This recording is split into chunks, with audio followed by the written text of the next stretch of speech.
السلام علیکم ورحمۃ اللہ وبرکاتہ۔ امید ہے تمام دوست احباب خیر و عافیت سے ہوں گے۔ آج میں آپ حضرات کے سامنے جس ٹاپک پر گفتگو کرنے والا ہوں وہ ہے جھاڑ پھونک پر اجرت لینا، معاوضہ لینا کیا شرعاً جائز ہے یا نہیں۔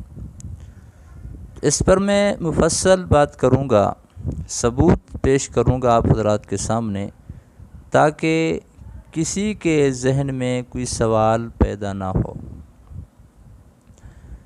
لیکن اس سے پہلے میری آپ حضرات سے گزارش ہے، اگر آپ ہمارے چینل پر نئے ہیں تو سب سے پہلے ہمارے چینل کو سبسکرائب کریں اور ساتھ ہی بیل آئیکن کو دبائیں تاکہ ہماری ہر نئی آنے والی ویڈیو آپ حضرات تک بآسانی پہنچ سکے۔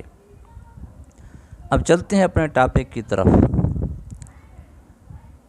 بعض لوگوں کے ذہن میں یہ سوال پیدا ہوتا ہے کہ عاملین حضرات دم کرتے ہیں، تعویذ دیتے ہیں، لوگوں کا علاج معالجہ کرتے ہیں تو اس پر معاوضہ لیتے ہیں، فیس لیتے ہیں۔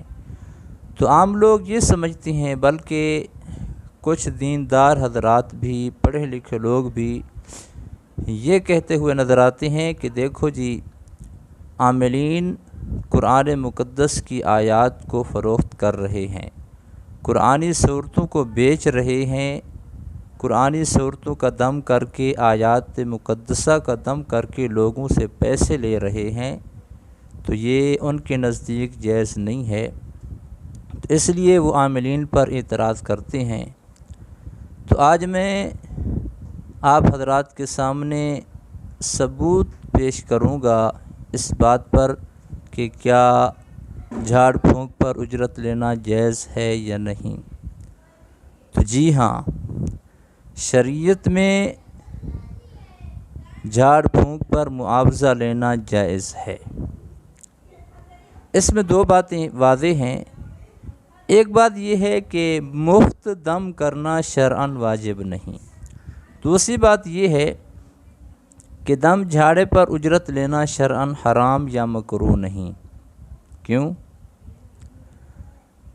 کیونکہ آگے انشاءاللہ حدیث شریف کی روشنی میں ہم ثابت کریں گے کہ نہ صرف دم جھاڑے کی اجرت لینا جائز ہے بلکہ مستحب اور امر مستحسن بھی ہے، اور صرف مستحسن ہی نہیں بلکہ اسے حضرت صلی اللہ علیہ وآلہ وسلم نے اعلیٰ ترین معاوضہ قرار دیا ہے۔ یہاں ہم ایک حدیث صرف امام بخاری رحمہ اللہ کی روایت سے نقل کریں گے۔ اسے امام بخاری رحمہ اللہ نے کتاب الطب میں متعدد طرق سے کئی بار ذکر فرمایا ہے۔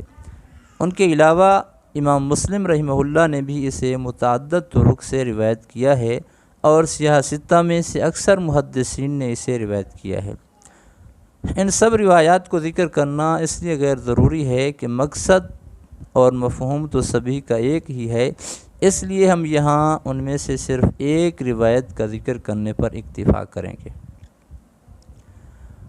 اب چلتے ہیں حدیث شریف کی طرف۔ حضرت ابو سعید خدری رضی اللہ تعالیٰ عنہ فرماتے ہیں کہ حضور صلی اللہ علیہ وآلہ وسلم کے صحابہ کرام رضوان اللہ علیہم اجمعین کا ایک گروہ کسی سفر پر جا رہا تھا۔ راستے میں ایک عرب قبیلے کے ہاں ان کا پڑاؤ ہوا، تو انہوں نے عرب دستور کے موافق اس قبیلے کے لوگوں سے مہمان نوازی کا تقاضا کیا، تو قبیلے والوں نے ان کی مہمان نوازی سے صاف انکار کر دیا۔ خدا کا کرنا یہ ہوا کہ قبیلے کے سردار کو بچھو وغیرہ کسی زہریلی چیز نے ڈس لیا۔ انہوں نے اس کے علاج کے لیے ہر ممکن کوشش کی مگر اسے افاقہ نہ ہوا۔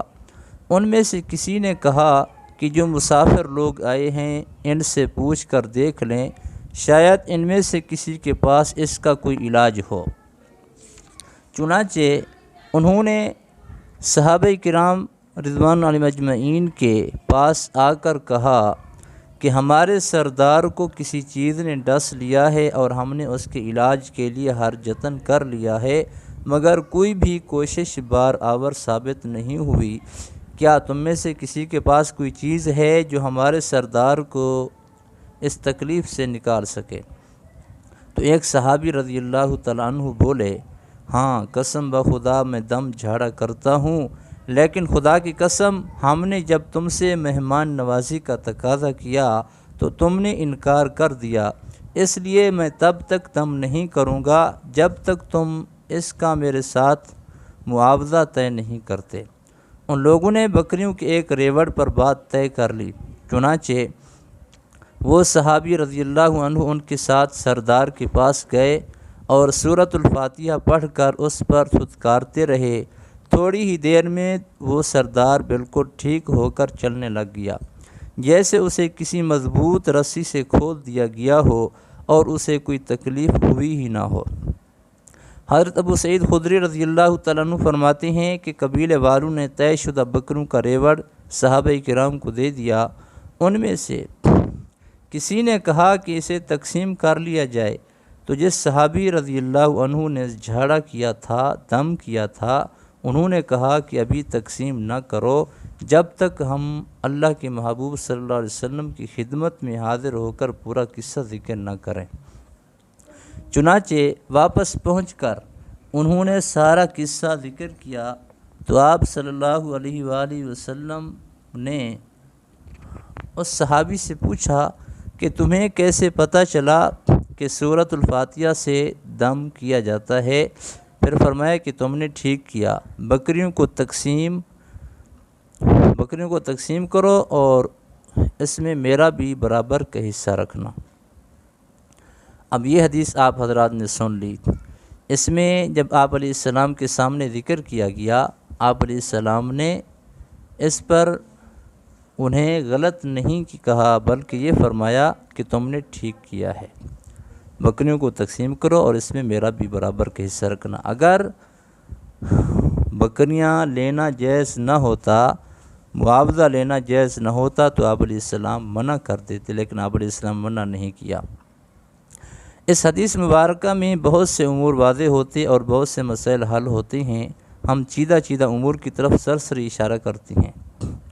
نمبر 1، حدیث کے سیاق کلام سے معلوم ہوتا ہے کہ اگر وہ لوگ صحابہ کرام سے بدتمیزی کا مظاہرہ نہ کرتے اور عام عرب دستور کے موافق ان کی مہمان نوازی کرتے تو شاید وہ صحابی دم جھاڑے کا کوئی معاوضہ نہ لیتے، کیونکہ وہ معاوضے کی بات طے کرنے سے پہلے انہوں نے قبیلے کے لوگوں کو یہ بات جتائی تھی کہ چونکہ تم نے ہمیں مہمان بنانے سے انکار کیا ہے، اس لیے جب تک تم پہلے معاوضہ طے نہیں کرتے تب تک میں دم وغیرہ نہیں کروں گا۔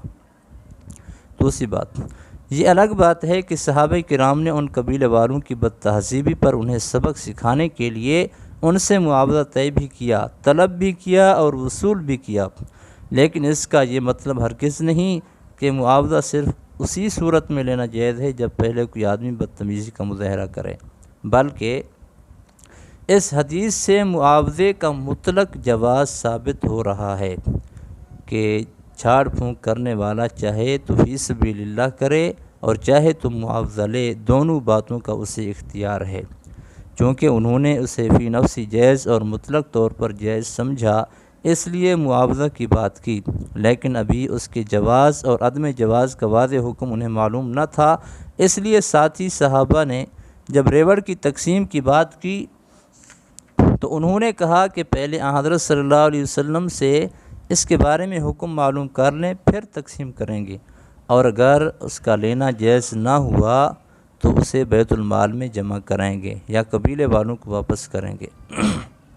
نمبر 3، معاوضہ فریقین کی رضامندی سے طے شدہ ہونا مستحسن ہے تاکہ فریقین میں سے کوئی ایک بھی کسی قسم کے دباؤ میں نہ رہے۔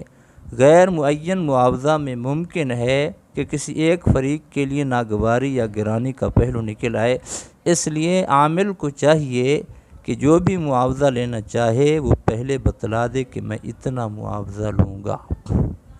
ٹھیک ہے؟ اچھا، معاوضہ چونکہ فریقین کی رضامندی سے طے ہوتا ہے اس لیے یہ بحث سرے سے بیکار اور فضول ہے کہ معاوضہ تھوڑا لینا چاہیے یا زیادہ۔ اس حدیث شریف میں قطیع من الغنم یعنی بکریوں کا ریوڑ کا بطور معاوضہ ذکر کیا گیا ہے۔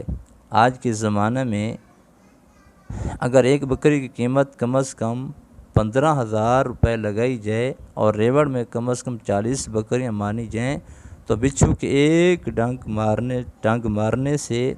مارنے کے جھاڑے کا معاوضہ تو 6 لاکھ روپے بنتا ہے۔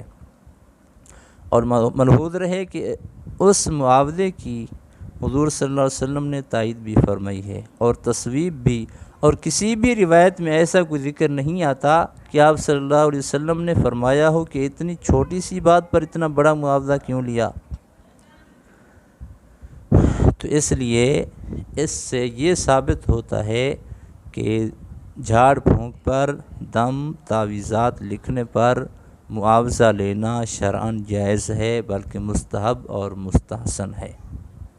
ٹھیک ہے، تو اس ثبوت کے بعد کوئی اجرت پر بحث نہیں کرے گا، کسی کو اعتراض نہیں ہونا چاہیے کہ عاملین اپنے دم کا عوض کیوں لیتے ہیں، اپنے تعویذ لکھنے کی فیس اور معاوضہ کیوں طلب کرتے ہیں۔ تو اس لیے شریعت میں جائز ہے۔ تو اگر آپ کو ہماری یہ ویڈیو پسند آئی ہے تو اس کو لائک اور شیئر کریں تاکہ دوسرے لوگوں کا بھی فائدہ ہو۔